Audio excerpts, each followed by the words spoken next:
Welcome to episode number 10 of the Archery Outdoorsman podcast. I had the absolute pleasure to talk to somebody who I would consider to be an expert in a field that really is a lost art. But it is something that I am absolutely just enthralled. I really love this subject, and really it is self-reliance. It's really hard for me to not call it survival.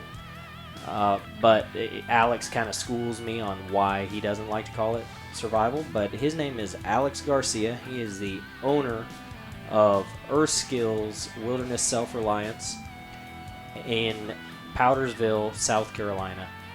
And we just go through so many different things. We talk about some different survival tips. We talk about his school. We talk about just issues of, health and all kinds of stuff like that. I mean, it was just a great conversation. It went a little bit longer than originally I like my podcast to go, but it was just chock full of good conversation, and I really, really enjoyed it. So if you get the opportunity to go to Alex's Earth Skills Self-Reliance School, I highly recommend it. I'm going to take some classes myself, and I think I am going to push forward and try and go into his Master Survival program. It could do nothing but help me. So especially with all the backpack hunting and all that kind of stuff that I do, and if nothing else, it's just good to know that kind of stuff. So, without further ado, enjoy the show. We've got Alex Garcia from Earth Skills. Is Earth Skills Wilderness Self-Reliance? Yeah, school. Right. Yeah, and Alex basically teaches just what the name implies. He teaches self-reliance and survival skills for really anybody that's going into the outdoors or just wants to be more self-sustainable. And so I'll let him go into where he came from, his background. I'm going to try and not do a lot of talking, and we'll let him carry on this conversation. Sure, put it on me. Yeah, definitely. So why don't you just go ahead and tell, your background, how all this started, and then we'll go from there. Well, like everybody that teaches, I think everybody has always started with an interest in the outdoors. I mean, with me, I grew up on a little island called Key Biscayne in Florida, south of Miami. And where we lived, we had a lot of woods, and I would spend a lot of time after school chasing, and in fact, at 9 years old, I had a business selling snakes. That's what we did. It was $1 a foot, and so my buddies and I, we would go out into the wilderness and catch snakes and tell everybody at school, and once in a while we would bring them out into the the school yard and let them run around and get everybody excited. Anyway, that's a boring story, but a friend of mine had a sailboat. It's actually a 12-foot, I think they call them a sunfish. And I probably shouldn't say this, but I borrowed the boat one afternoon when I knew he was not going to be there. And I went on a 2-day survival excursion. And I sailed about 8 miles south onto a little island called Soldier Key, where I took a knife, a combat knife that my dad had, and a Hellman's mayonnaise jar full of water. And that was wow. it. Yeah. And I tried to survive for 2 days, and it was horrible. The sandflies, or the sand fleas, whatever they call them, and mosquitoes are just unbelievable. So that was my first lesson. It was know where you're going into. But I did learn a few things. I learned that when you're being devoured by insects like that, you can pretty much dunk yourself in the water and sleep in the water in a shallow part of the beach and cover yourself with mud and pretty much survive. So I couldn't wait to get back in the boat the Yeah. following day, head back to the house and put everything back the way it's supposed to be. So wait, you stayed out there like for Overnight. Yeah. yeah, yeah. Yeah. So how old were you? I, I think it was probably about 12, See, now 12, 13 years old. that's a different era because a lot of parents would be, helicopter parents and stuff now I would was be. sleeping over somebody else's house. Oh, See, okay. that's the way that works. Oh, okay, yeah. So, yeah, I mean that. Well, the fact that you even had the gumption to stay out there is pretty impressive at 12. Yeah, yeah, it was definitely a growing up thing. Anyway, I learned a lot of lessons about that survival. So I went into the military. In the military, I was in the Army for over 21 years. 21 years, 4 months, 17 days. And I was kind of hijacked into the military. I wasn't drafted, I joined. And while I was there, I had several jobs, what they call MOSs or military occupational specialties. Um, and again, I got hijacked and put into the officer corps and was assigned to an infantry unit, a line leg infantry unit, and was there for a little while. But in the infantry school, we had to learn a little bit about not only intelligence, but also survival and that kind of thing. Went through Fort Benning, the Fort Benning School for Boys, and had a time there and learned a bunch of things. Later on, I was assigned to the same unit. I was assigned to as an executive officer for a line company. And because of my language skills, I was selected to go and join the Task Force Bayonet, the 193rd in Panama, as an instructor. So I was there as an instructor, but like an interpreter, because we were teaching the Panamanian Defense Force, or the PDF, civil disturbance training, and which was quite different than what we knew here, because civil defense training for them meant how to take out armored personnel carriers with laws, or LAW, anti-tank. Anyway, so it was very different, and I was really amazed by the country and the people. This is back in the 80s, and I had several tours there, and finally went into the Fort Sherman for the Jungle Survival School. And that experience conjured up a lot of my past experiences in the woods, and I I felt myself very much at home there. And so Leave it to the military to do things backwards and send you to jungle survival before they or after they send you to Panama. right, yeah. uh, I don't think the school is still there. But anyway, the um, when I got out of the Army in 2001, I got out 3 months before 9/11, which really hurt. But I was out for maybe a year, and I was bitten by the bug again, and I felt the need to go and go back to my first love. So I started taking courses in survival, wilderness skills, through civilian schools here in the southeast. And what happened was that I met a lot of people who were taking the same courses I was, and many of them, like myself, we had a past. We had a lot of skills that we brought to the table. Mine was specifically fire, making fire and land navigation, because the land navigation part was Very something heavy in the military. very Yeah. heavy in the military, and it was something I really sucked at while I was in the military. And the military, as you know, you've got to, if you want to get a go, you got to get really good at what you're doing. And so it became one of those things that I had to excel at. And doing that, once I figured out land nav, I became quite good at it.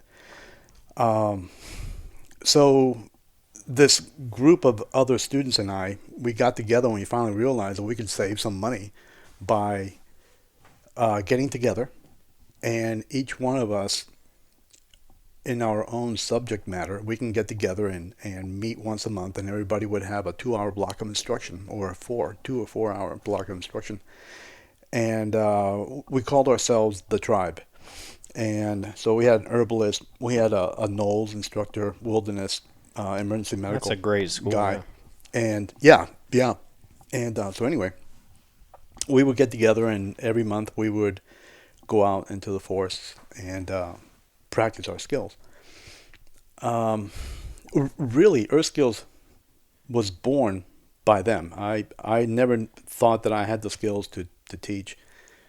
And just, all the planets aligned one day. And I remember my boss at Clemson University, where I worked as a marketing specialist, came to me and said, you ought to go and teach this. In fact, I know that the Pickens County Museum of Art and History is looking for somebody like you.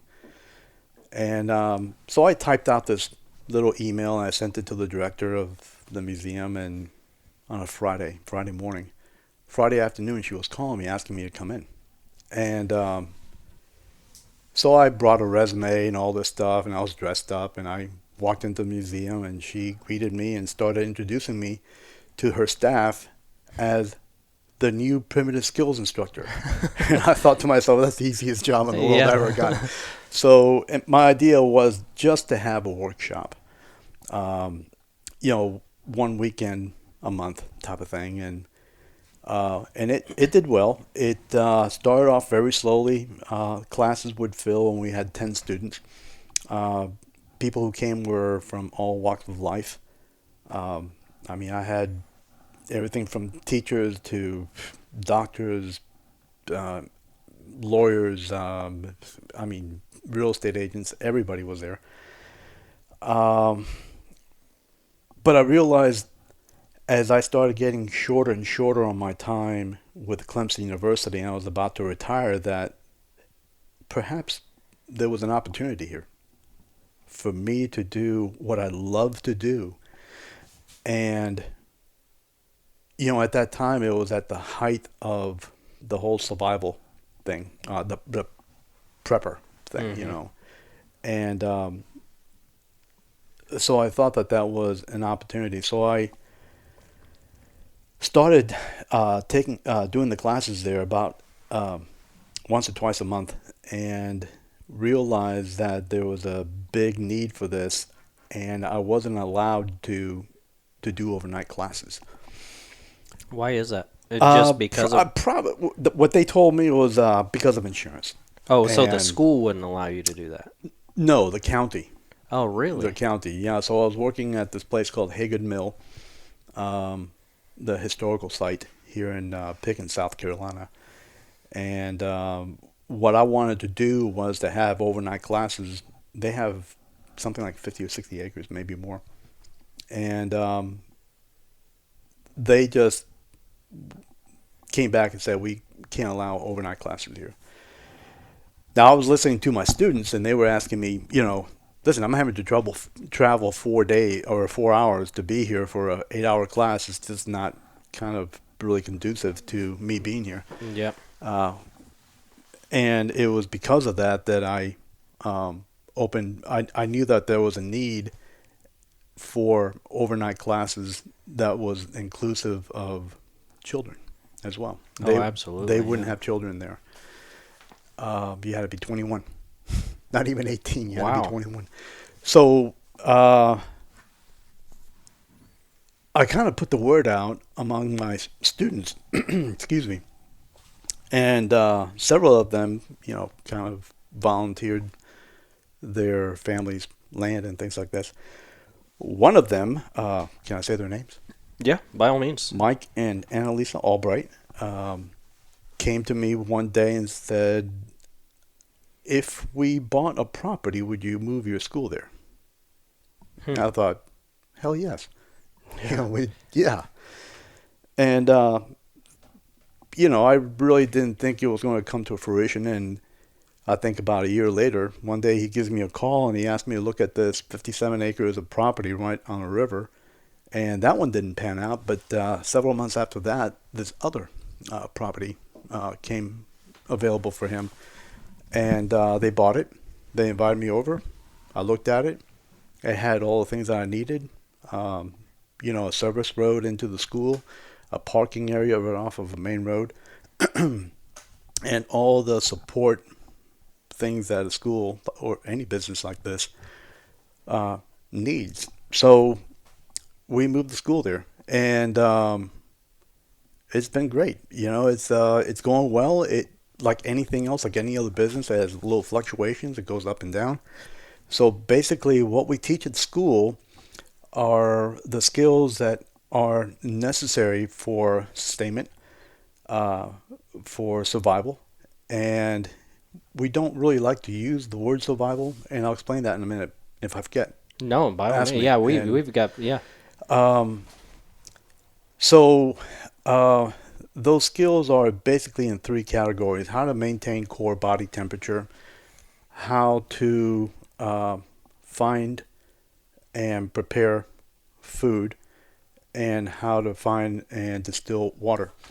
So everything we teach falls under one of those three categories, if not all three, all the time. So we had taken some of the curriculum that we had used, which was only four classes when I started Earth Skills. We only had four classes that we just repeated over and over and over again. Right now we have 19 classes that we Wow. teach. So again, the students come out and they have classes that run anywhere from 1 day to 5 days, and the classes are inclusive of all those things in those categories. What I found was that for me, I didn't personally have all the skills necessary to be able to teach all those things that were needed. So here in the last couple of years, I've reached out to three more what I call experts in their fields to teach at school. Uh, my main guy is Peter Magnan. He is also like you, an Air Force guy, and young, mountain rock climber, tracker, bow hunter, kind of like your typical hoo-ah outdoor guy, Yeah. and young, vibrant, just the kind of guy that is really good for the school. And I also have two guest instructors, one that teaches flint knapping, arrow making, and another one that teaches, she is a Cherokee woman, um, Nancy Basket, who teaches basket making.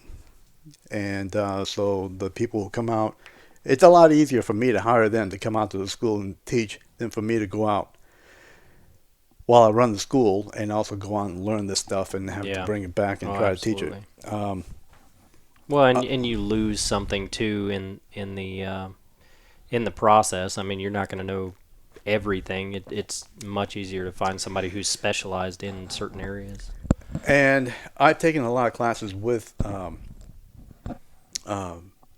Flint Knapper fellow, James Clink Scales, and I could never be as good as him.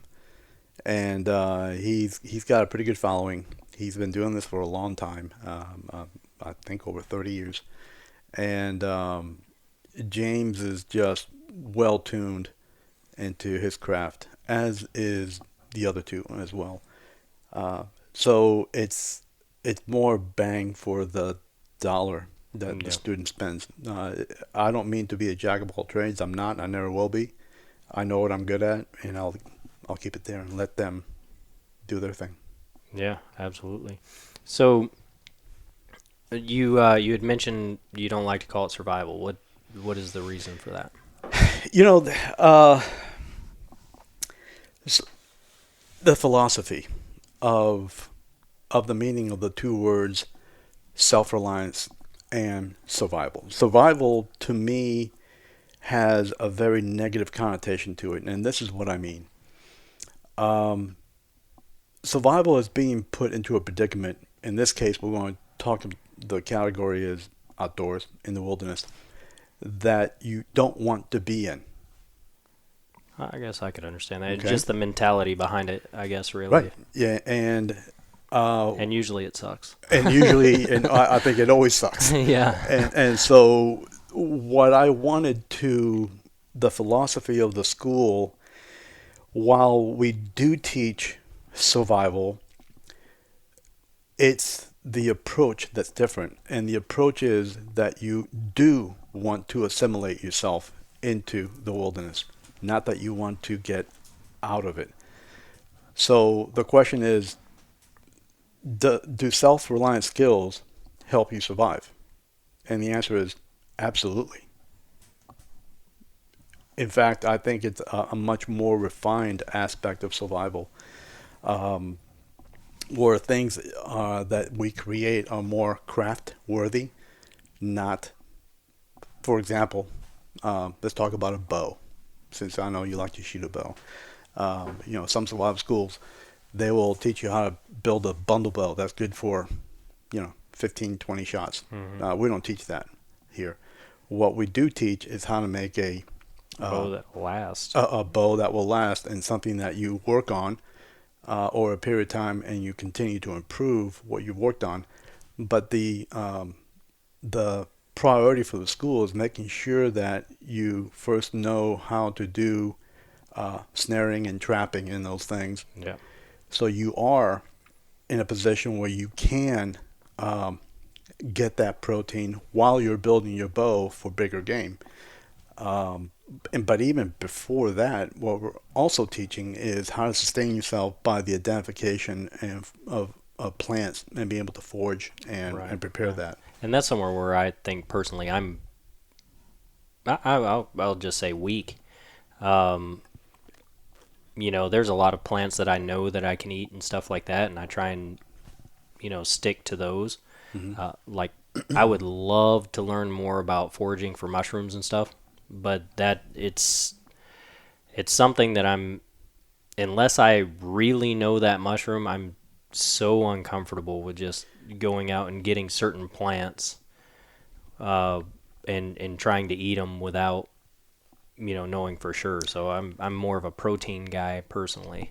Yeah. Or bugs. I'll eat bugs. That's stuff another like one that. we tackle is bugs. Many folks are kind of put off by the fact that we teach harvesting of insects and things like that. And when our culture as Americans, we don't do that. Yeah. We're too high on the evolution Yeah, scale. we turn our nose up. But Right. actually, there's a lot of those bugs that are pretty good. Like, Yeah. people turn their nose up at maggots, but honestly, they don't taste bad. I think they kind of taste like egg whites if you don't eat the head, Right. Yeah, and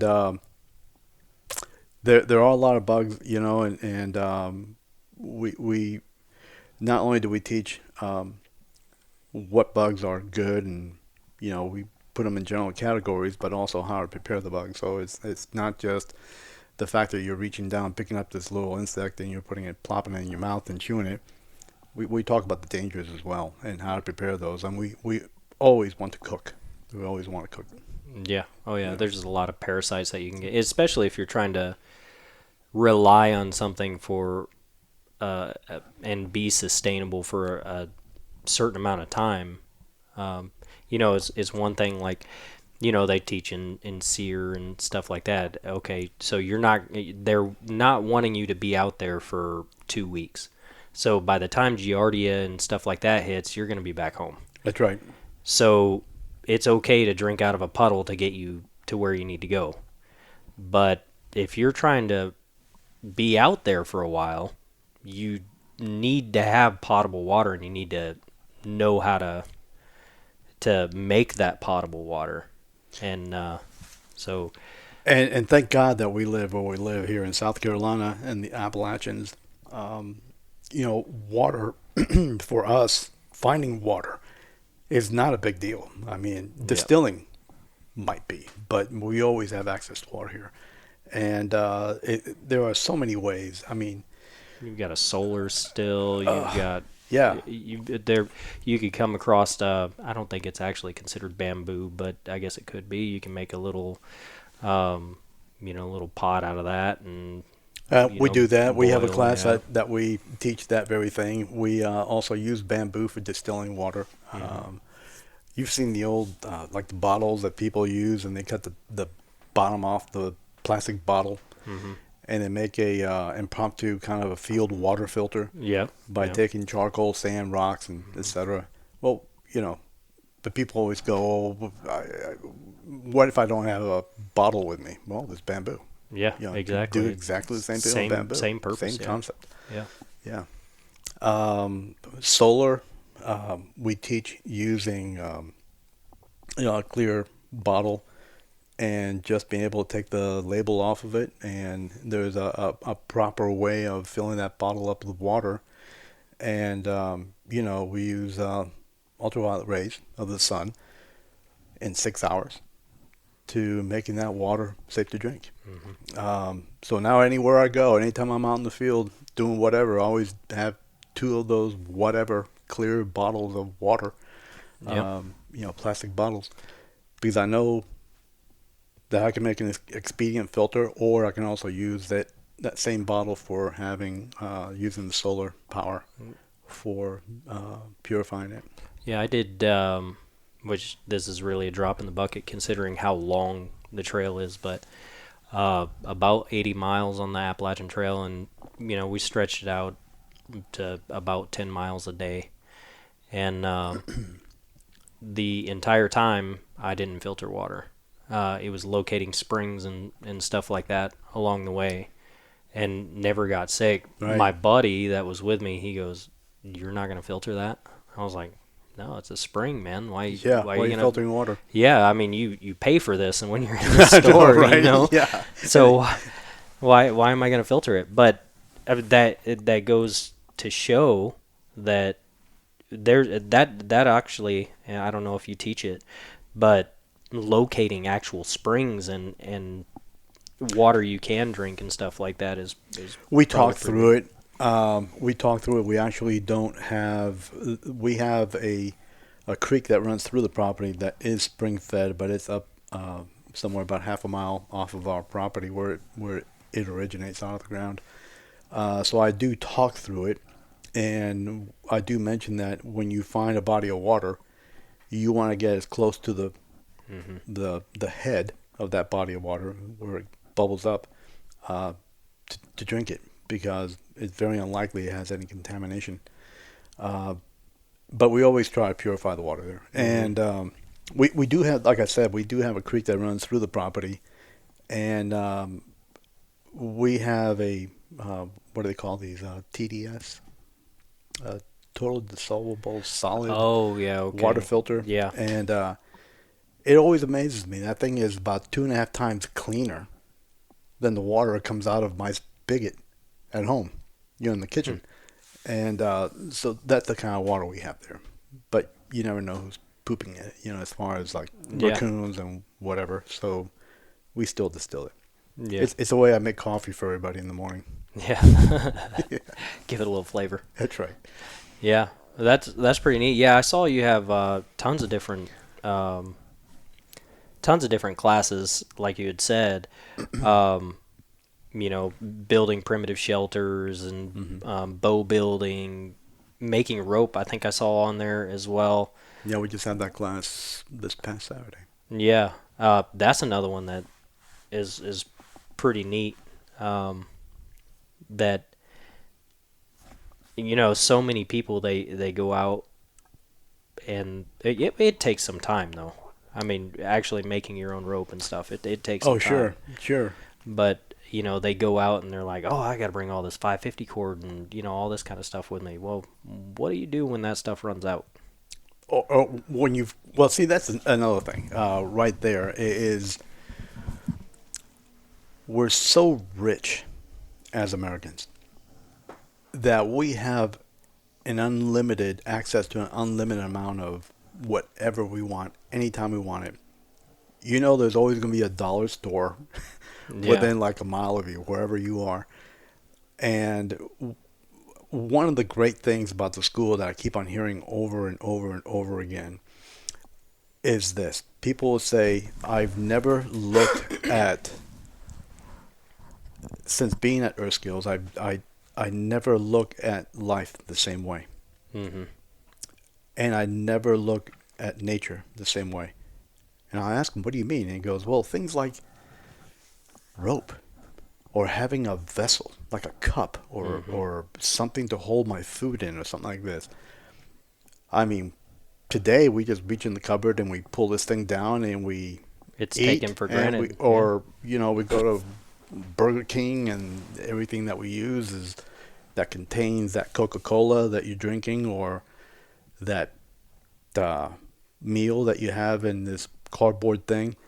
All of a sudden you realize that those things that you just throw away are things that you had to create and in the woods. But you have to have one thing, and that's the know-how. Mm-hmm. You know, which reminds me, one of my favorite, most profound statements ever uttered by somebody is this British survivalist. His name escapes me right now. Bear Grylls? No, the other guy, the older guy. It'll come to me. Les Stroud? No, he's Canadian. He's Canadian, yeah. But I once heard him say, knowledge doesn't weigh anything. That's true, yeah. And I sat there and I thought about that. And the longer I think about it, the more profound I think that statement is for me. So here it is. What if we, as individuals, ever got so good at what we do as far as being able to maintain ourselves sustainably in nature, which is difficult, we got so good that we didn't have to carry anything? How fast could you do the AT? Oh, yeah. Actually, I did and it was a survival trip. It sucked. But, it's hard to do that kind of stuff, too. Like, you're exerting so many calories and all that kind of stuff. But did it without bringing any food or water. And it was, we did, I don't know, 30-something miles, I think, of just that. Yeah. Which is short, But, you're burning 5,000 calories a day, and so... Because of the weight? Yeah. You're humping? Yeah. And you're trying to just survive on whatever you find. So whatever you're foraging, which we found out later down the trail, if we would have gone just another mile, 2 rattlesnakes crossed the trail, and I was like, that would have been a lot better than the couple of crawfish that we just found in this creek. But, I've done stuff like that. I try and do a sustainable trip every year just to kind of ground myself. Like your student said, it makes you appreciate what you have and then realize, I don't need all this crap that I've got. Grounding is a good word. And because I believe that is exactly what it is. But I think that you take this whole concept of survival away or of self-reliance away. It's just, for me, it has provided such a appreciation for my everyday life. I'm not trying to get mystical or religious here. It's just, there's a lot more color in my life just because I feel like I have this appreciation of the things that we have.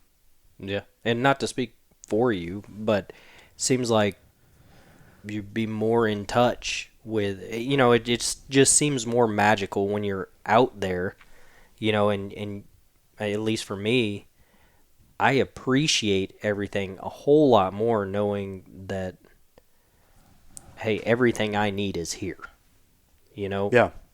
I don't need all the stuff on my back. If I'm trying to accomplish a mission, like going out and I'm hunting for an elk and, I'm just driving every day, yeah, I'm going to bring my food with me because I don't have time to forage and, Right. hunt Yeah. for, whatever else. Um, every once in a while, if I'm close to a creek and stuff, I will bring less food and, I'll fish or, something like Mm-hmm. that.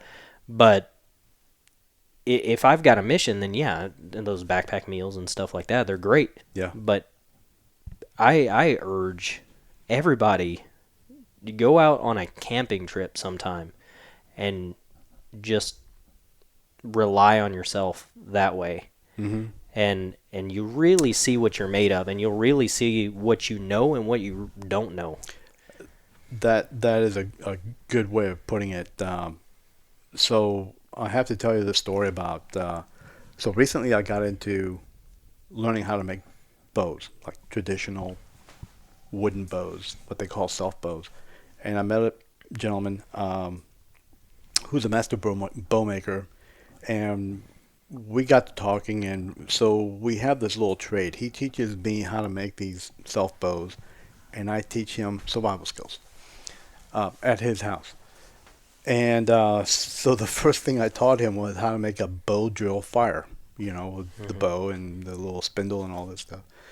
It And goes so fast on TV. huh? It goes I so right? fast on TV. Yeah. It's funny because when they're in school, uh, actually taking the class, and I'm like, 30 minutes into showing them how to do this, somebody will always raise their hand and go, "Why is this taking so long?" And I tell them, I said, I don't have the power to edit this video, Yeah, yeah. to show you how everything's done in 2 minutes. So they do get that appreciation of how much time it takes. Excuse me. And but anyway, going back to my master bow maker. So it took him about 2 weeks to finally figure out the process of making a bow drill fire. And this is an older man. He's in his 80s. He's fit. He's actually a Ponca Indian from Nebraska.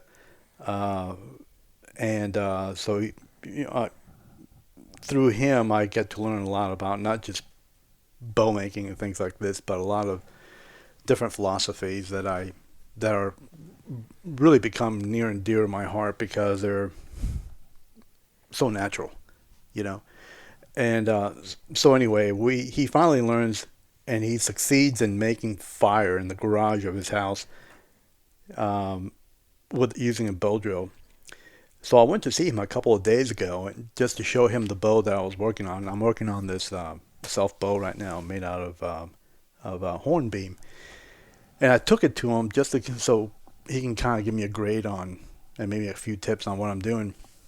And he says to me, he goes, "Alex," he said, "the other day I was coming back from the doctor's office, and I was going down this winding road, and there was woods on either side, and I decided to just park in this little trail and get out of my car, and I walked down this trail, and I said, okay, I'm going to make fire."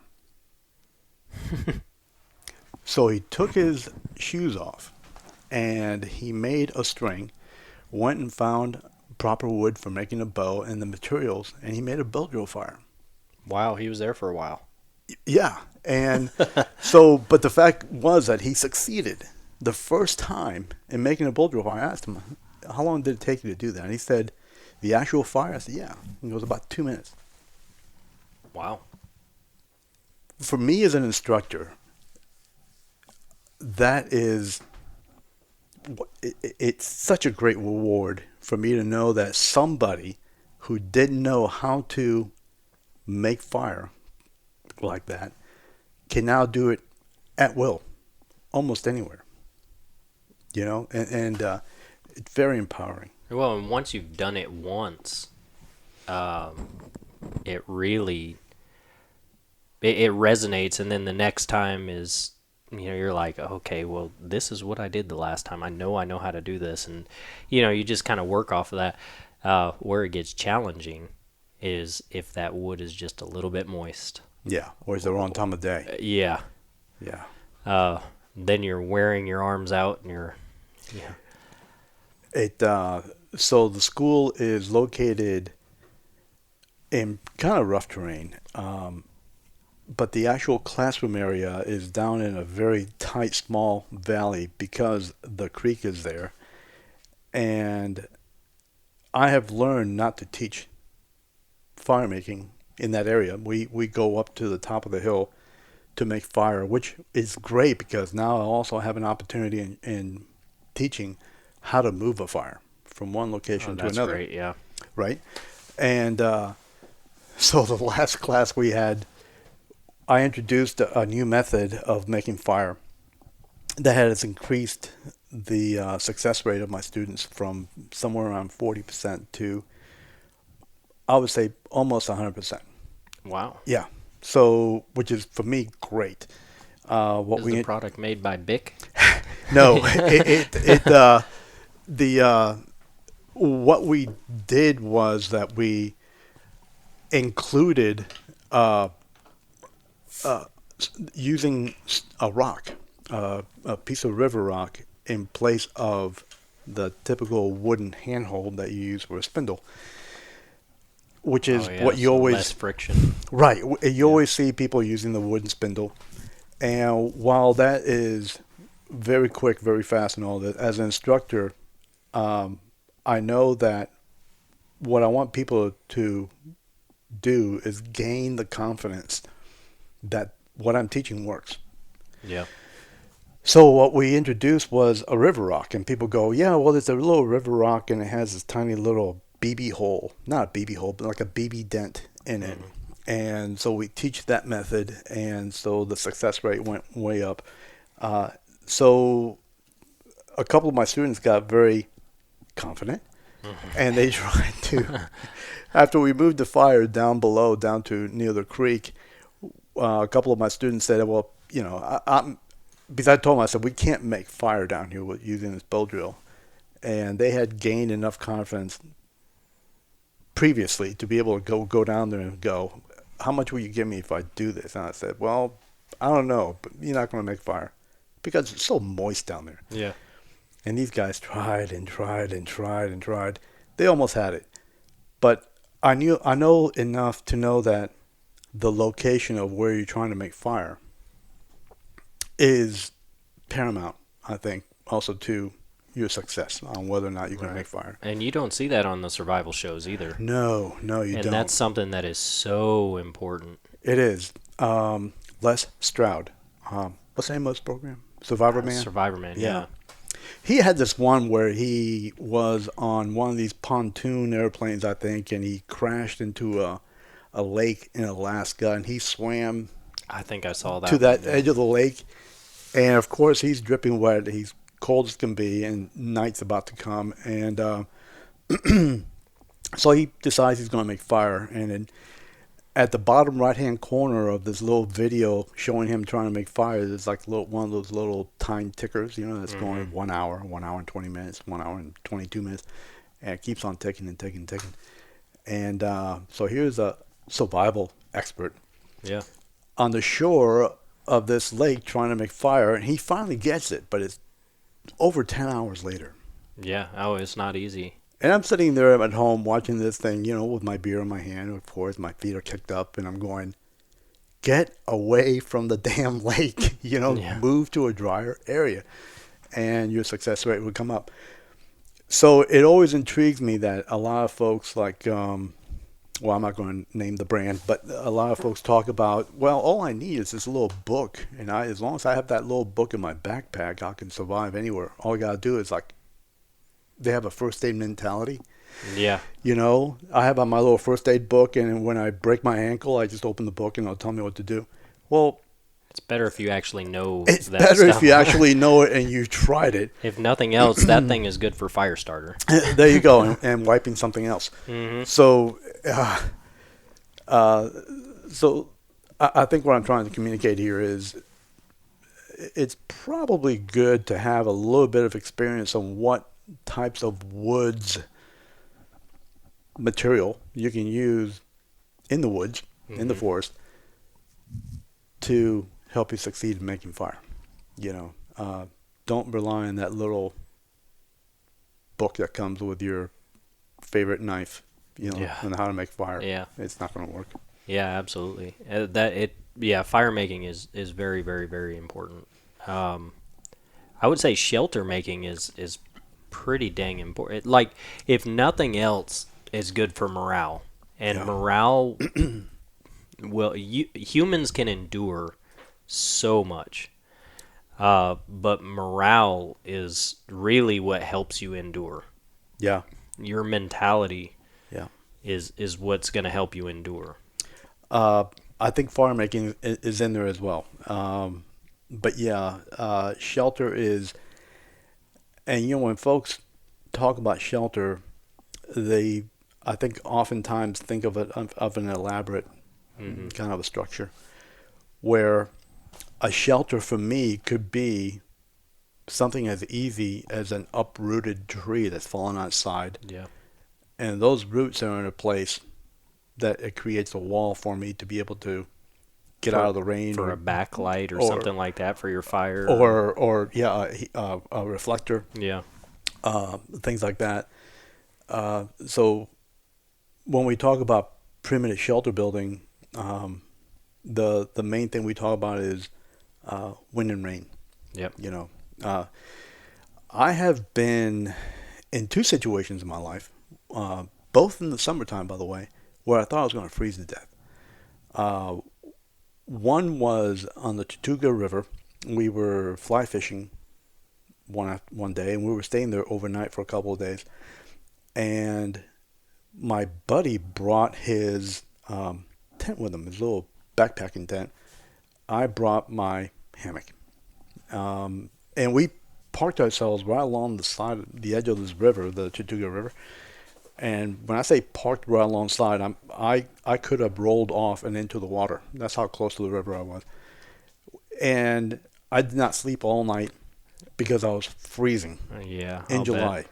Yeah, I'll In bet. July. Once That cold water or that cold air. that cold air that drops. lifted off the water, yeah.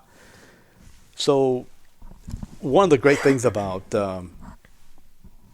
I think people who go out into nature, whether they hunt, backpack, camp, or whatever, is that when something goes terribly wrong, that's not a bad thing. That's a really good thing to happen, as long as you come out of it alive, right? Yeah.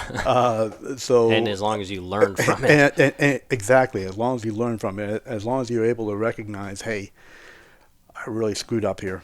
Not only did I put myself in danger, but I put my wife or my girlfriend or whatever in danger as well. And I've had a lot of those, which is good, And the only way to get that is experience. And what I mean by that is,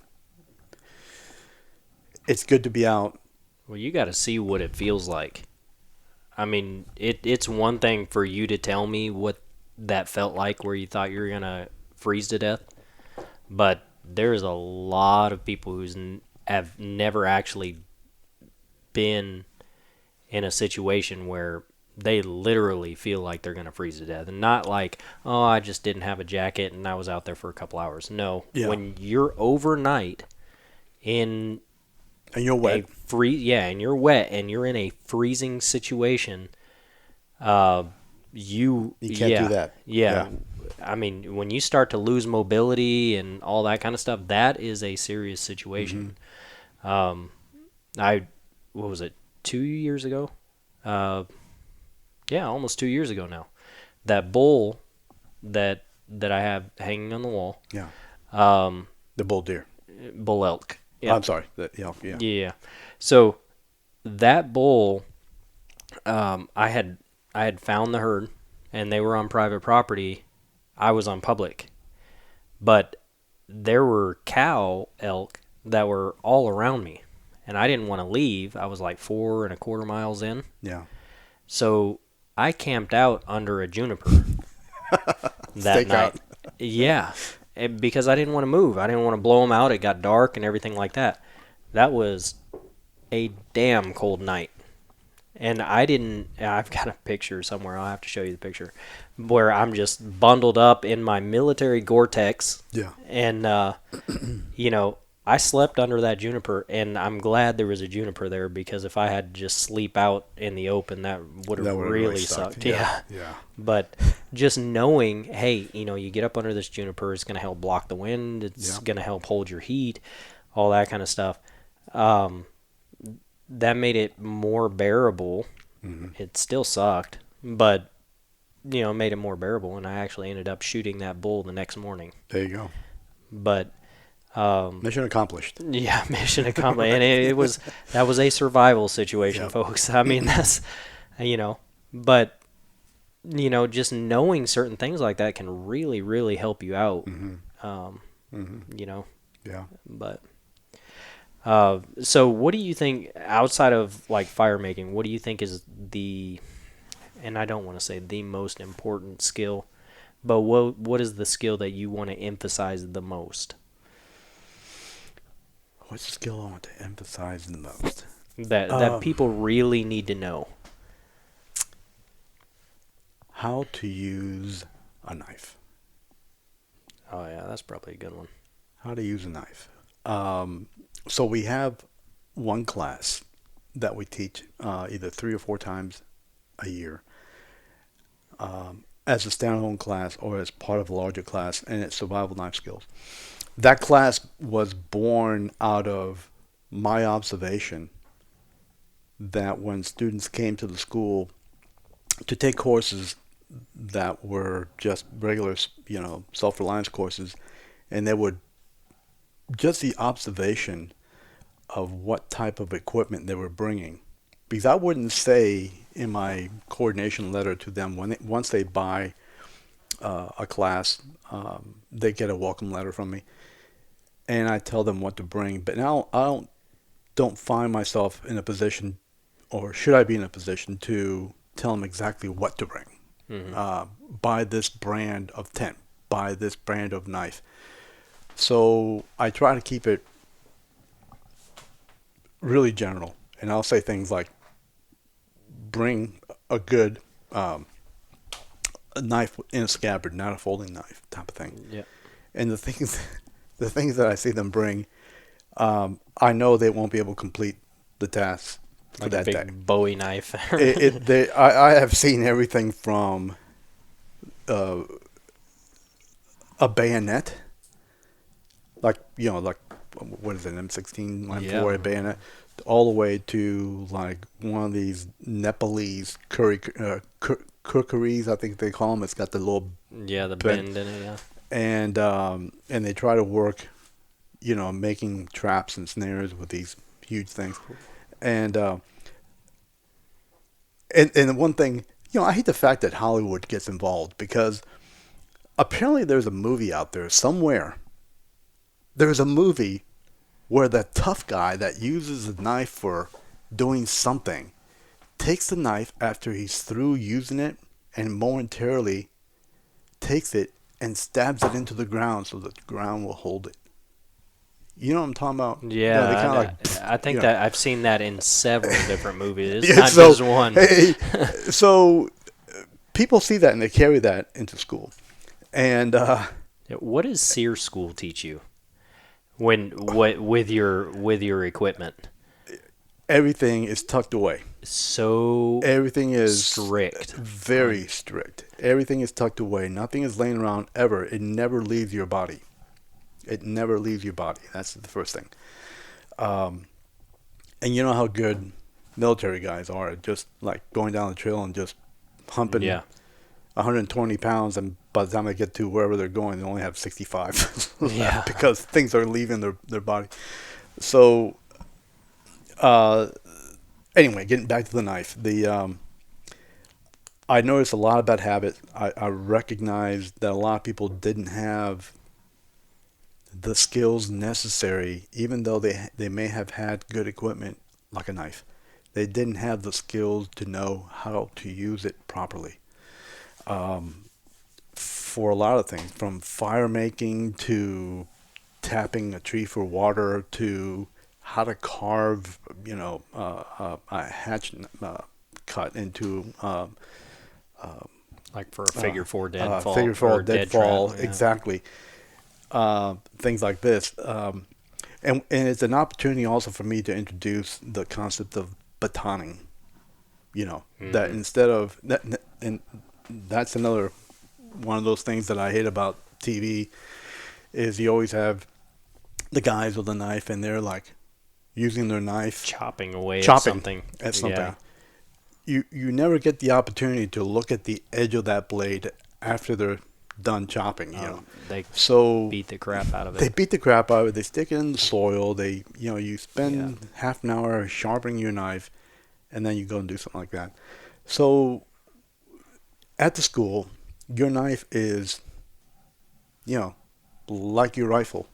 Hmm. It is becomes an integral part of you. I mean, you wouldn't treat your hand like that. We don't treat our knives like that. So so we developed this survival knife skills course as one of the primary courses that you would take at school. Yeah. Yeah. Yeah. And why don't you explain batoning? Because I know there's a bunch of people that don't actually understand what batoning is. Okay, batoning is finding yourself a stick With a little bit of weight to with a it. little bit of weight to it.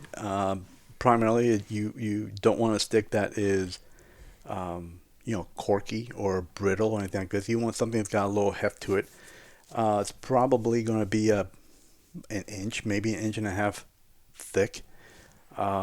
Maybe not bigger than what we teach is that it's going to be about from your armpit to your wrist in length, because it has a double duty as a rabbit stick or a throw stick.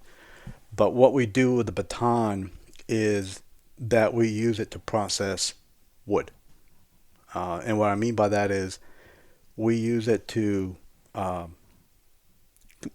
split kindling. And so let me see if I can paint the picture of this.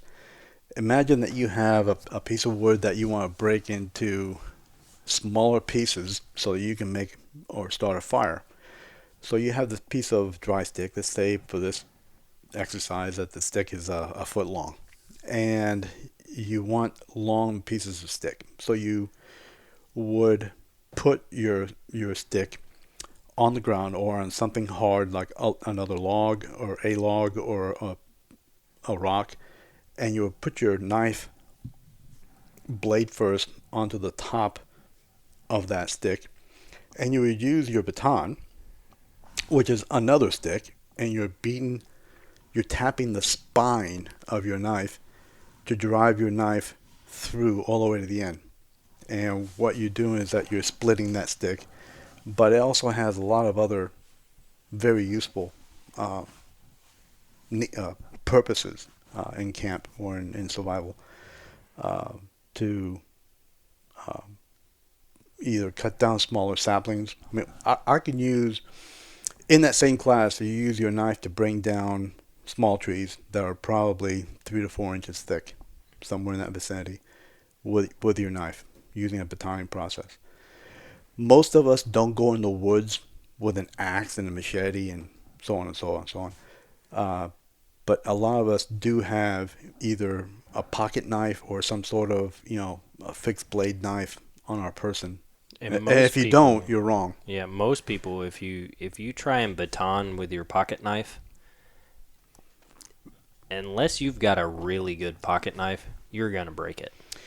What people do with a pocket knife, and I learned this myself, is that they lock the blade. In other words, you lock it open. Hmm. Don't. What I learned is when I don't lock it open, just open it so that it's right before it locks. So your knife, instead of being in a straight So it can horizontal, still move. it's almost like a shallow V kind of shape, and then you use the blade that way. Making fire is another one. I have a nice little scar where I tore a tendon out of my finger by using this little French knife. It's called an Opinel. Are you familiar with those? No, I'm not. So I was using an Opinel it's a folding knife, and I was using an Opinel brand knife. Not that they're very good. So let me just say that up front. But I needed to make a fire. I had a ferrocerium rod, and I took my knife and I opened it and I locked it, and I was trying to make sparks with that. When I realized that the thing had closed on my hand. Oh, okay. I see what kind of knife you're talking about. Yeah. Yeah, you got it. I have seen those. Yeah, I didn't know the that's little what wooden they were handle. called. Yeah. They're great little knives. So remember we talked about when a tragedy happens, learn from it, Yeah. right? So I do tell people now that you can use a pocket knife for making fire, but never open the knife. Keep it closed. The blade of the knife, the spine of the knife, always rides a little bit higher than the handle. So, for example, like the one I have here, you know, and what we do is that we would open the knife like that, and we would turn it and use it this way. Use the backside, yeah. Right? Well, if we keep it closed and use the entire handle, and we can scrape the knife or the ferrocerium that way. Yeah. Now, which you bring up Hollywood. I've seen so many people in Hollywood and stuff like that use the actual sharp blade of their knife to do the ferro rods Yeah. and stuff like. And every time I just like grit my teeth, I'm like, ugh. Yeah. They're gonna hate themselves when they have to try and sharpen that knife. Right. Yeah. But that's not the way to do it. If you just use that 90-degree edge that's on the back side of the blade, that's right. That's what you use. And most knives today, if you just take a small file and just sharpen that spine. And what I mean by sharpen, I don't mean come to a point. Make it 90 degrees. Make it a good 90 degree. So what you're doing is that you're just wearing down that top part. You're taking out the bevel, I guess is what I mean, and get that nice edge. Yeah, and you'll be able to make a fire with that. Yeah, and knowing how to sharpen your knife in the field is paramount. So many people, you bring these sharpening stones and stuff like that, and it's added weight and added crap that you need to bring. And, that's right. I think that's another thing that's pretty dang important. So I saw this hippie guy. I said hippie guy, and he was sharpening his knife on the bank of a river many years ago. And I was walking by, and I just, out of curiosity, I was fishing that day. What are you doing? He goes, I'm sharpening my knife. And he had the smooth stone, tiny smooth stone. I mean, about the size of a quarter.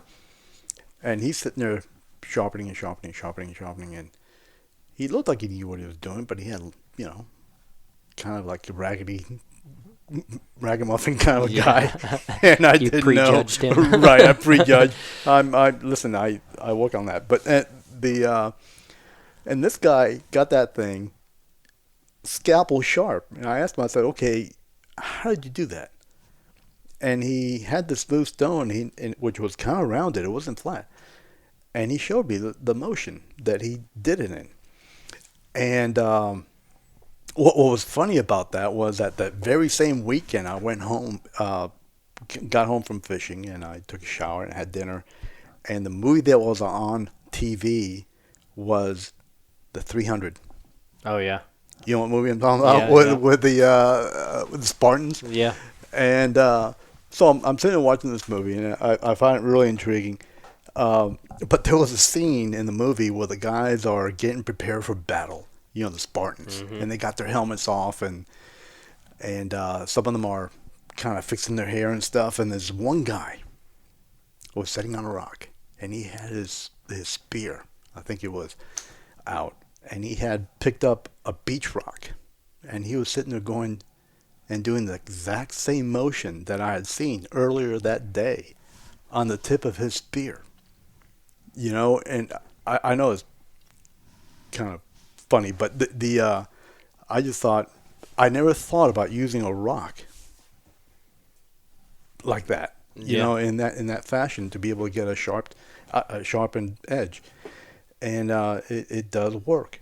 It does work That's really something well. That bothers me about Hollywood too. Is since you brought up Spartans, is when you watch all these movies of like say the during like it's King Arthur and all that kind Yeah. of stuff, and they're sitting there and they're fighting with their swords and they're ching ching ching hitting the swords and stuff, and then they like tap somebody's arm and all of a sudden it falls It off. falls off, right? And you're like, okay, so they just beat the crap out of their blade. Yeah. It should be all dinged, right? Yeah. And yeah. Yeah. I mean, that was some hellacious steel, and we've lost something. Right. Yeah. If we're supposed to be like technologically advanced today, Yeah. then maybe we're not. That's kind of weird, right? We were talking about before the podcast. We were talking about ancient culture and stuff like that. How do you feel about us being considered technologically advanced? In what respect? So there's a mentality that because we have all these electronics and all that kind of stuff, that now we are an advanced culture, right? But if you look back at ancient Native American or ancient Egyptian or anything like that, mathematically, their practical mathematics or navigational skills and stuff like that were far more advanced than what ours are, and they still can't explain how the pyramids were built with 70-ton blocks that we can't even move now, right? With our equipment that they were somehow able to use. So I guess my question would be is how do you what is your perception on our advancement now? Do you think we're more advanced, or do you think we've lost just so much that? I think there's two answers to that. I think in a lot of respects we're, yes, I mean, very advanced. But like anything, like any technology that we've ever dealt with, while it shoots us forward, it takes us backward in a lot of ways. And, I mean, some of this kind of borders on politics, I think, and I really don't want to go there, but let's talk about Civil War for a second. We,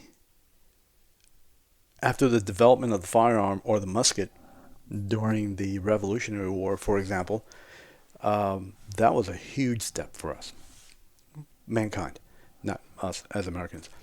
And we would line up our troops in a line, and everybody pulled out their musket, and they shot across this field at guys standing 60, 70 yards away. Which is so stupid. I never understood that.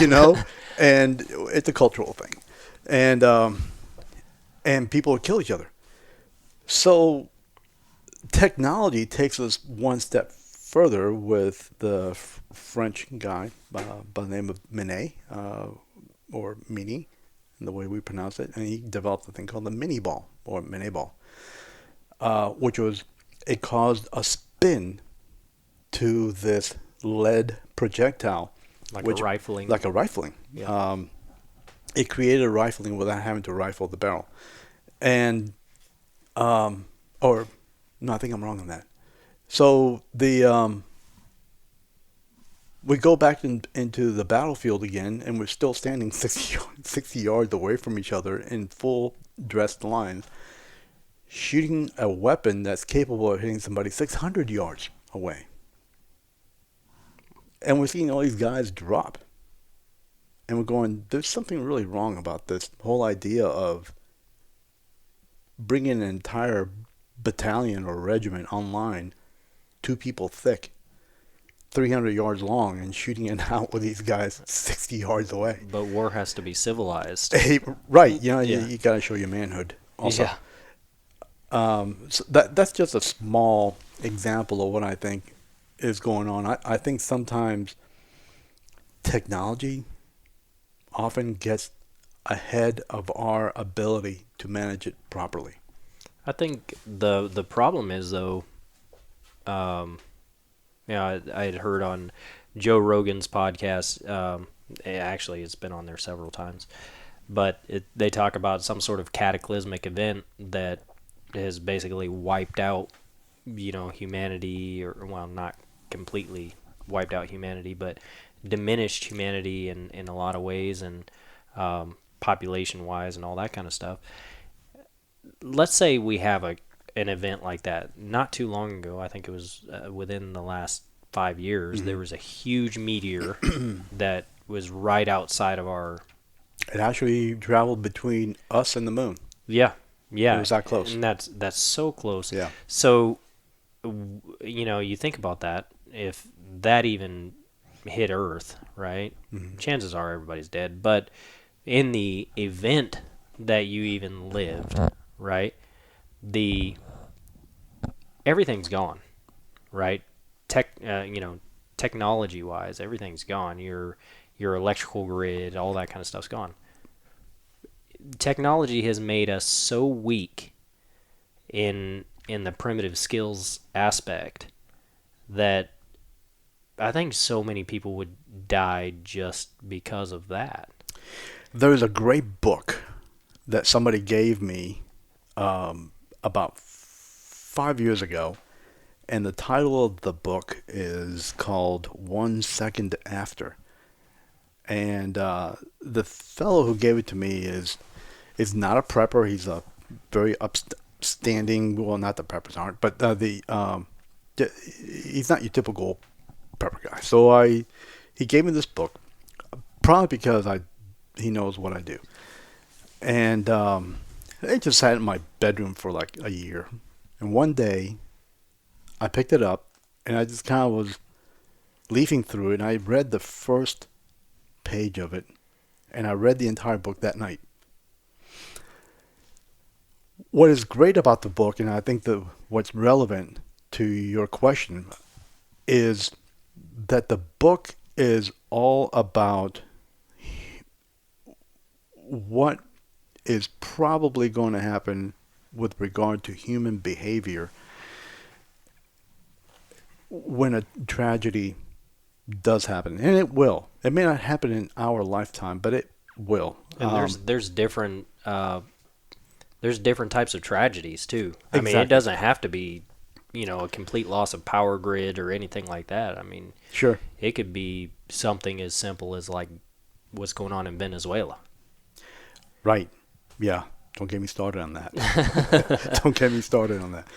So, in the book, what happens is the power grid goes down. And this fellow, Forsyth, I think his name is, the author, depicts what happens in a little town. I think it's called, the town is somewhere in North Carolina. Oh, gosh, forget the name of it. Black Mountain, North Carolina. Yeah, that's like just north. Yeah, Actually, right, like an the hour buddy from of here. mine that I said works at the Pentagon, that's where Yeah. he's from. Yeah, Black Mountain. Yeah. And so the name of the book is 1 Second After, and what's great about it is his depiction of what happens with regard to human behavior. Now, I'm from South Florida originally. I lived in a little town called Key Biscayne, an island, and we were always very aware of hurricanes and the effect of hurricanes and things like that. And because of that experience growing up on the island, we had been hit by several hurricanes. But I as I grew up, I got to learn and observe human behavior and what people do. And we've all heard the old saying, "Dog eat dog." That everybody gets into this dog eat dog mentality, and Yeah. it's very true. Oh yeah. The collapse of humanity happens so easily when people are trying to survive for themselves and for their family. And when you don't know how to survive on your own sustainability, you're gonna try and take somebody else's. Exactly. Yeah. And then there's an escalation that happens there, because that means that if you're going to take the stuff that I have to defend my stuff from you. Which, what does that mean, right? And Yeah. not to try Kill to or answer be that. killed. Yeah. Kill or be killed. I think his name is William Hayden. He's a fellow that's on TV once in a while. He's a retired Army, Lieutenant Colonel William Hayden. And one of the quotes that I heard him say is that there is only a veneer between us today as Americans and total disaster as human beings. A veneer. A very thin layer. I mean, just think for a moment. Well, what would happen if the police decided to just go home and not do their thing anymore? Yep. Just think about that for a second. Yeah. It won't take long for everybody else to lose their morality. And exactly. Yeah. Because there's always people there that are looking for an opportunity, for whatever reason, to get ahead or get something that doesn't belong to them. And I think people like organizations like the police like to say that's the thin blue line between us as a culture and chaos. Yeah, absolutely.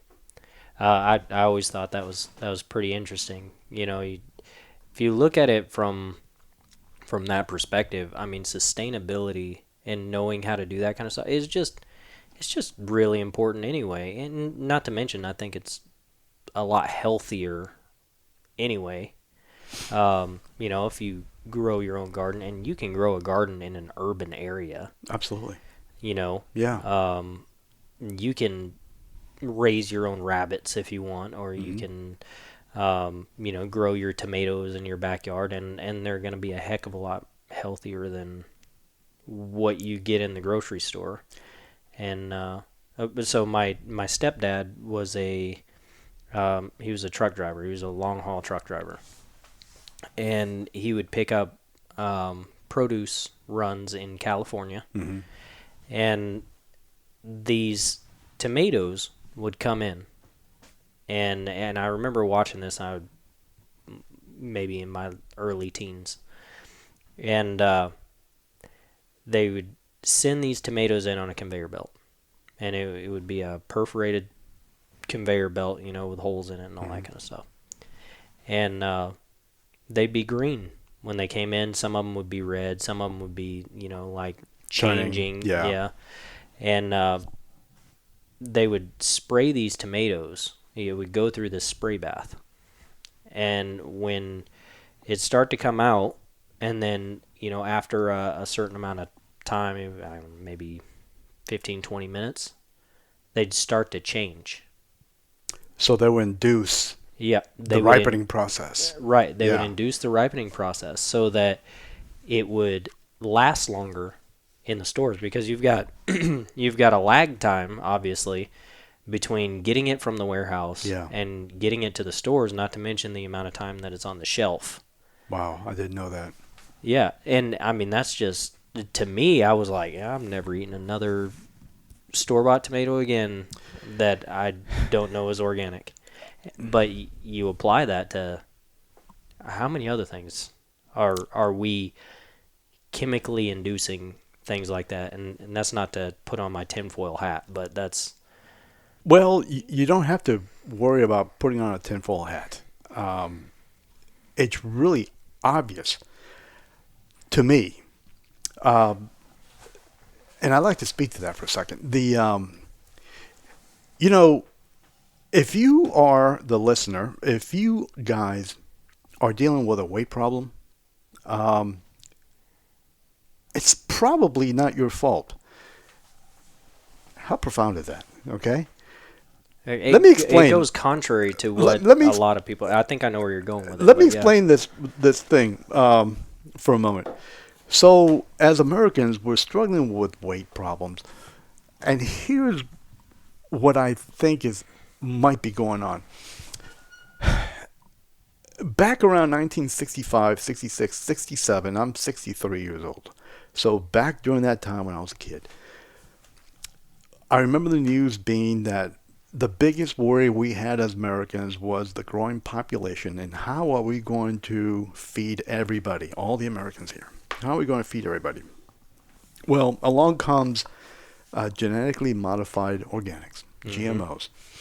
And what we've essentially done is that we have found ways to get more produce, whatever that produce is, from a given acre by modifying the actual seeds of the plant Mm-hmm. and other methods. So today, we are actually exporting, for example, soybeans and wheat because we're producing more than we can use. Much, and corn, much more than we can use. I believe there are two things going on. One, the modification of these plants have created a system where possibly our bodies cannot process some of the things that are going on. And I'm suspicious. Let me just say that front. I'm suspicious that some of these things that are going on, like um, uh, child illnesses that we have now, like ADHD, uh, what do they call this? Compulsive disorders. I know that we finally tagged a name to that type of behavior, but I'm suspicious that some of that is coming from the genetically modified foods that we're eating today. I think that another thing is at play here too, and that is that the nutrition of commercialized food, the actual, take a tomato for example. Let's get a 1965 tomato versus a 20, what are we on? 2019 Mm, yeah. tomato. Put them side by side. I would love to see if they can do a study on the nutritional value of that 1965 tomato or corn or whatever versus one harvested today. Well, I mean, there's a lot of advancements too, but I agree with you in the aspect that we have we've chemically put ourselves in a coma. I mean, Yeah. um, well, and I can say this from personal experience, and I try and go into all of these different things. Like I did um, testing with medical marijuana, Mm-hmm. um, and um, I was completely against it.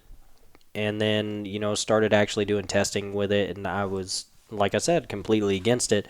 And I think to a point where I was even trying to um, convince myself that what I had thought was right about it, and then trying to find evidence, Mm-hmm. to support Right. why I was right about it. And it just, what ended up happening was it didn't happen that way. I actually found benefits for it. And so what it taught me was, when I start doing like different projects and stuff like that, when I changed my diet, Mm-hmm. like I changed over to more of a ketogenic diet. Um, when I did that, and started taking out sugars and stuff like that, my joints hurt a lot less. I mean, it was, By taking out sugars. yeah, Okay. Yeah. profound. Yeah. I've heard that. You're I not the mean, first person. profound, to the point where when I got back on eating sugars, like I just ached, and I felt horrible. You're too young to ache, Aaron. Yeah, tell that to some of my experiences. Yeah. But um, but yeah, I mean, it's just it changed, and I think the only other thing that changed was my diet. Mm-hmm. At those times, and what I did was, when I take supplements and stuff like that, I will cycle a supplement in after a couple months, Mm-hmm. right? So I won't um, bring in anything else. Like, say I try and bring in chondroitin, right? Yeah. I will take chondroitin for a certain period of time before I bring in like a protein or something like Okay. that, Mm-hmm. just so I know that if there is a reaction it's not because of You can see the chondroitin with the protein or the chondroitin with creatine or Yeah. something like that. It eliminating is the possibilities. right. Yeah. And I'm not going to say that my way is right or wrong, but I think that anybody who's looking to see their what issues they might have with certain diets, I think that's probably the best way to go. Start eliminating things one at a time. Yeah. Because if you, let's say you just eliminate, you just say, I'm eliminating all carbohydrates. Right. Well, that doesn't mean that you eliminated, that doesn't mean that everything that you ate that was a carbohydrate was bad. Right. And didn't react well with your body. Mm-hmm. That just means that you eliminated that and Everything else. a bunch of other stuff. Right. I think do things one at a time and Mm-hmm. do that kind of stuff. And personally, I'm with you. I think that the processed sugars, the GMOs, and all that kind of stuff. Yeah. Like my bees, right? I'm a beekeeper. Yeah. I love keeping bees. There's a lot of studies that are trying to link CCD, colony collapse disorder, to GMOs, and I think there's a lot of merit in that because you're chemically putting basically pesticides in these seeds so that they can withstand bugs and all that kind of stuff, and they can withstand the Roundup and all that kind of stuff. Well, animals just can't handle that. Yeah. Yeah. Insects. Yeah. Yeah. So Pickens County came through, and during a certain part of the year they spray for mosquitoes. And I after they did it the first year, I raised hell because they killed a bunch of my bees. Oh no. And I was like, don't ever do that again. Yeah. Because whatever it is that you guys sprayed, it killed all my bees. And they said, no, this formula that we sprayed doesn't hurt bees. And I said, well, tell that to all the bees that I have. Yeah. That I've lost. And they're like, no, it doesn't do that. We've got the documentation to show it. And I said, well, then you explain to me why I lost 8 hives coincidentally within 3 weeks after you sprayed. Wow. And no, I never thought of that. So we're going around, we're spraying for mosquitoes and all that kind of stuff, and it's hurting all of these other pollinators and everything like that. It one of the going back to the technology question of where do you think we're going with technology?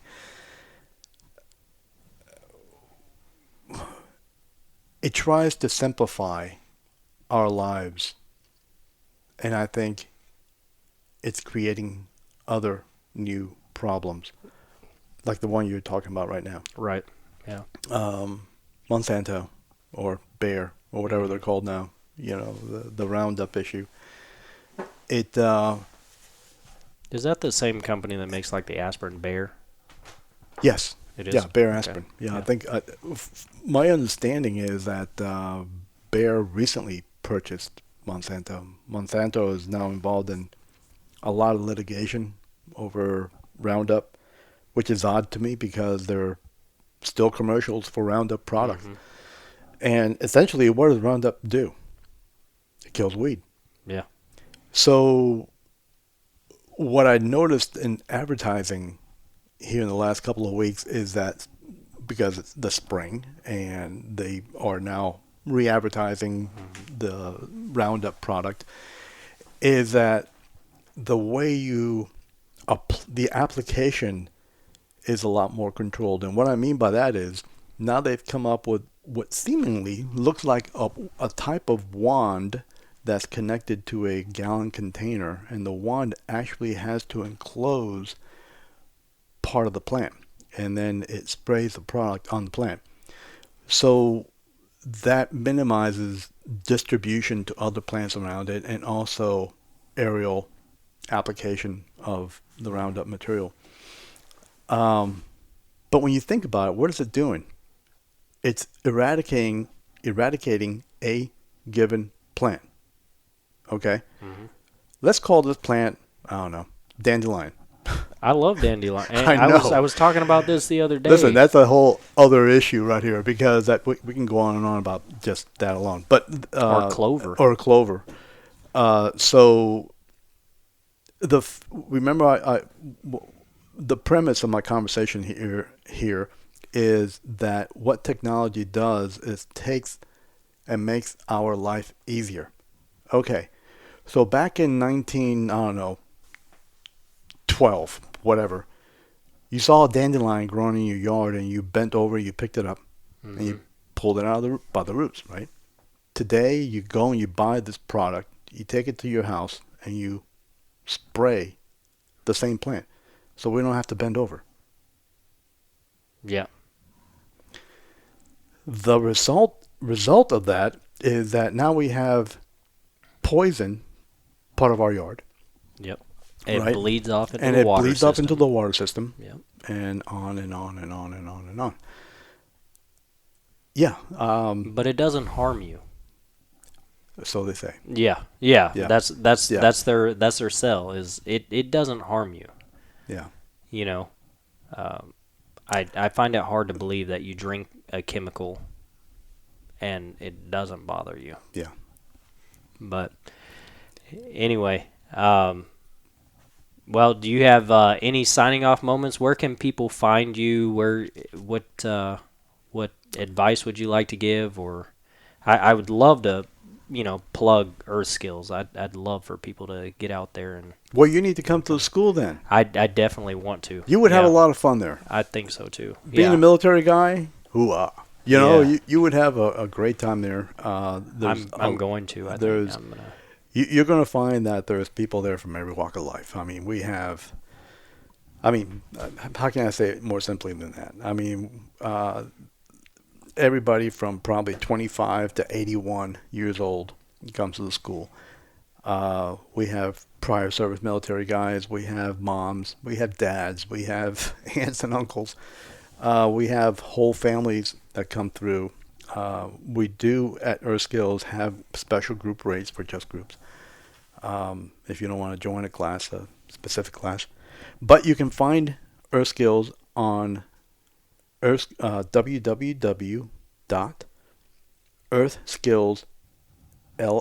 www.earthskillsllc.com. That's earthskillsllc.com.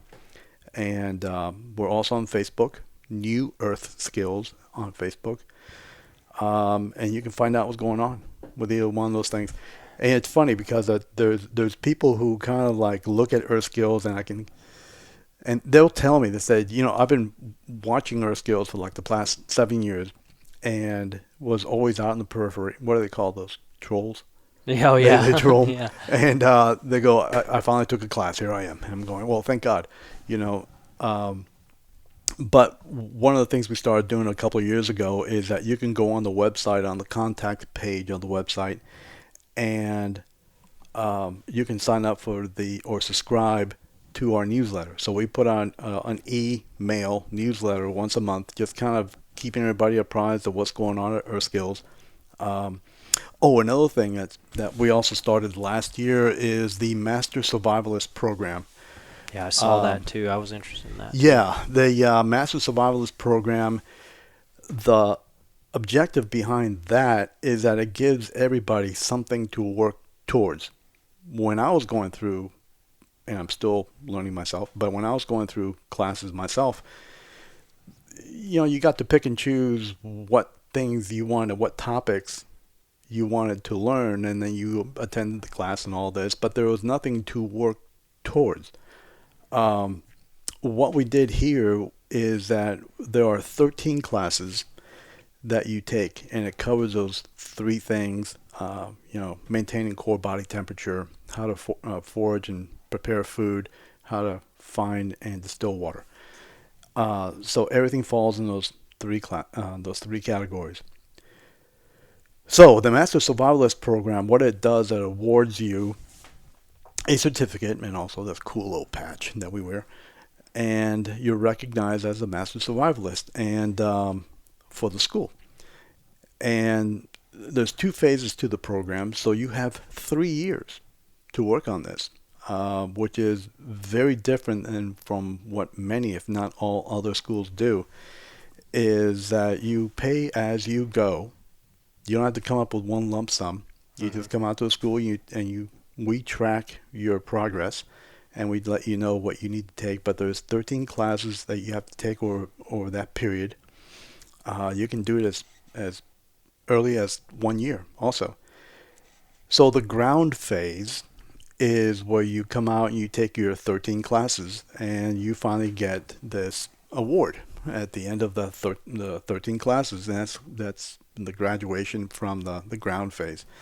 Then you go into what we call the knife phase. This is where we kind of separate the good boys from the bad boys.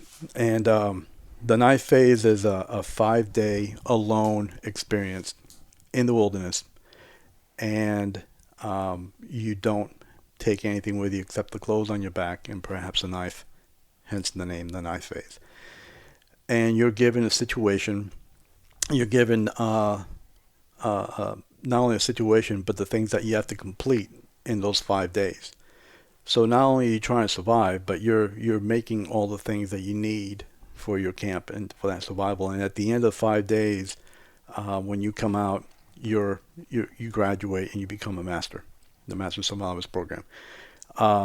2 days ago, I announced that the Master Survivalist program is now attached to what we call an intern program, only available to the Master Survivalist graduate. And what it is there is that we're going to take that intern graduate and we're going to teach him or her how to teach.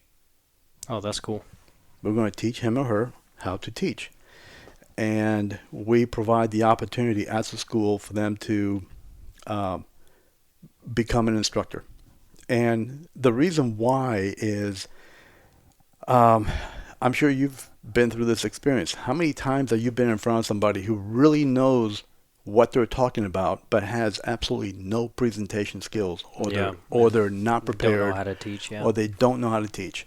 And I think that there is a common misconception that people who are really well versed in what they do for a living can't teach somebody else.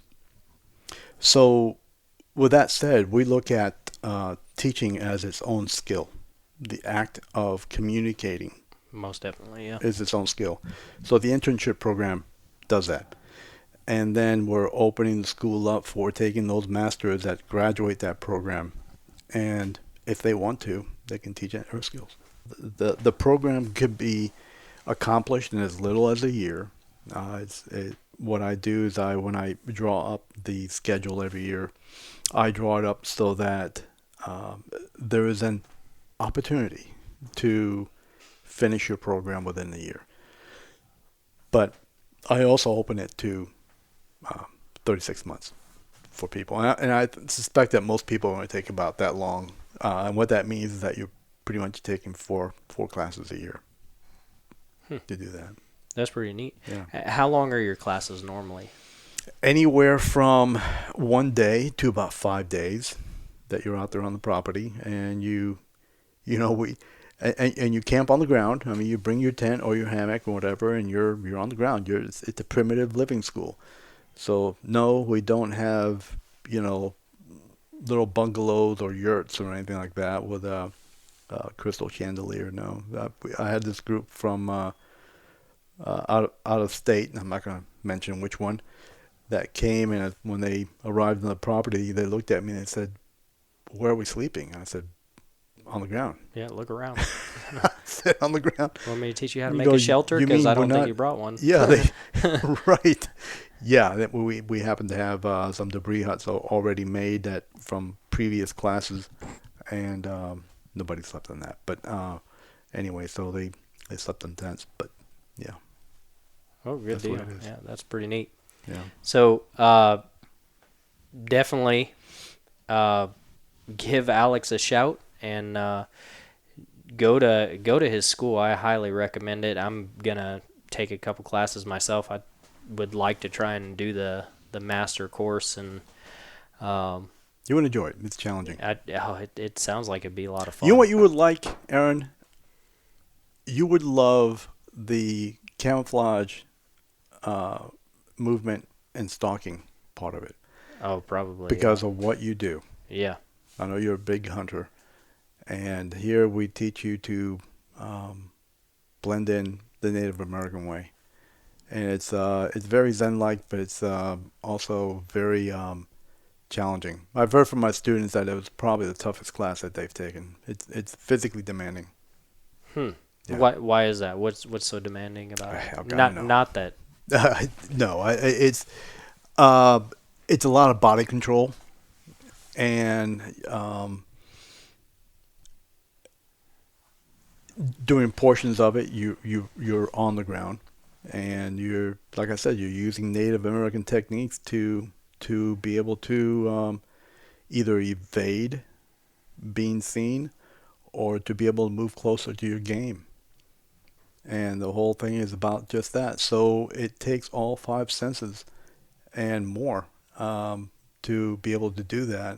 And what you're essentially become is kind of an orchestra leader, where you are using all your senses to be able to orchestrate your movements according to nature. So you're using light, sound, wind, anything that can help you to your benefit to be able to move in close. In fact, we have this one little game as part of the class, and it's called Keeper of the Flame, where at a certain part where we teach you how to be able to walk up on somebody, or on game, we take the students and we form them up in a large circle, and we take one of the students and we blindfold them and put them in the middle of the circle. And as the circle rotates around the keeper of the flame, the person sitting down in the middle, blindfolded, I'll point to one of the people that I want to stalk and approach the keeper of the flame. And that person's job is that they have 5 minutes to move about 30 feet. Undetected. Wow. Undetected. Now, the person is blindfolded, of course, but what you have to have is an awareness of your environment, and also more powerfully is an awareness of your own body, because your steps may take, just to take a complete step might take a minute to do a complete, and there's not a whole lot of people today that can stand balanced on their toes for a minute. You know, it's just like that kind of so it is physically demanding to be able to accomplish that. Oh, that'd be a great class. Yeah, Yeah, it's a lot of especially fun. for bow hunting. I mean, Yeah, that it's a would be lot of fun. Great class. Yeah, in fact, there's photographs on the website that you can see. That there was this one photograph of one of my students standing in the foreground. His back is to me because he's looking out over this wooded area that's not densely wooded. It's somewhat of an open area, but what the viewer doesn't know is that there are literally 6 other people hidden in that photograph that you don't see. So you're looking at from the perspective of the guy who's searching for those other students, and they're there in the picture. Wow. Because I know where they are. I took the picture. And yeah, it's pretty remarkable to be able to walk within 5 or 6 feet of a human being, and it's an open area. You know what I'm saying? Yeah. And they're using the natural camouflage processes and environment to just hide and be still. That's pretty neat. Yeah. That's really cool. Yeah, I'll definitely have to take some classes. You would like that one. That would be cool. Well, it was a great podcast. I really, really, really appreciate you being on. And I appreciate you inviting me. Yeah, definitely. And But you do have to come out to the class. Oh, I will, absolutely. Okay. And I will also put links to your website on here as well, so that way people can find you a little bit easier. And great, I appreciate that. Yeah, Absolutely. And you do classes at REI every now and then too, right? I do. In fact, generally I teach 2 or 3 classes there. The last one I believe I did was foraging. So we went out and we learned how to identify plants and which plants are edible, which ones are not, and how to prepare them for eating. But at REI, we do teach foraging. We teach basic camp knots and also how to make rope. Oh, So I it's see. it's Yeah. a cordage. We call Yeah. it cordage. People go, "What the hell's cordage?" Yeah. So rope. Anyway, yeah. So it's and it's free.